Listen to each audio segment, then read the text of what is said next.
Tiruvannamalai అరుణాచలేశ్వరార temple ముక్తి మార్గక్షేత్రం. ఇది పంచభూత స్థలాలలో ఒకటి. ఇక్కడ శివుడు అగ్నిలింగంగా దర్శనమిస్తాడు. కార్తీక మాసం మొదలవుతున్న వేళ ఈ అరుణాచలేశ్వర టెంపుల్ మహత్యం తెలుసుకోవడం వలన మీకు అంతా శుభం కలుగుతుంది. ఈ టెంపుల్ మిగతా వాటిలాగా సాధారణమైనది కాదు. ఇది ముక్తిని ప్రసాదిస్తుంది. ఇక్కడ ఉన్నది అగ్నిలింగం. అగ్ని స్వచ్ఛతకి, ట్రాన్స్ఫర్మేషన్కి, ముక్తిని ప్రసాదించే డివైన్ ఎనర్జీకి నిదర్శనం.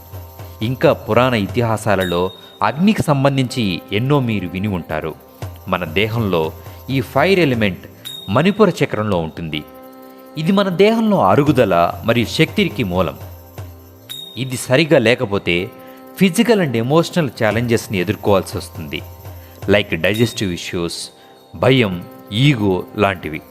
ఈ క్షేత్రంలో మెడిటేషన్ చేయడం వలన మన అహం కరిగిపోయి మన దేహంలో కుండలిని శక్తి ప్రవహిస్తుంది. తిరుమల, తిరుత్తని లాంటి కొండపైన ఉన్న పుణ్యక్షేత్రాలలో ఉండే అద్భుతమైన శక్తి ఈ క్షేత్రంలో కూడా కనిపిస్తుంది.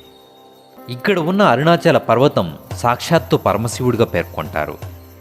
తిరువారూరులో జన్మిస్తే అతనికి ముక్తి లభిస్తుంది. కాంచీపురంలో ఉంటే ముక్తి నిన్ను చేరుతుంది.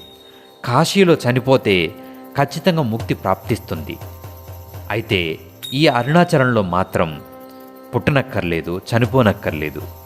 కేవలం ఈ క్షేత్రం గురించి అనుకుంటే చాలు, శివుడు మనకి ముక్తిని ప్రసాదిస్తాడంట. This is the magic of Arunachalam.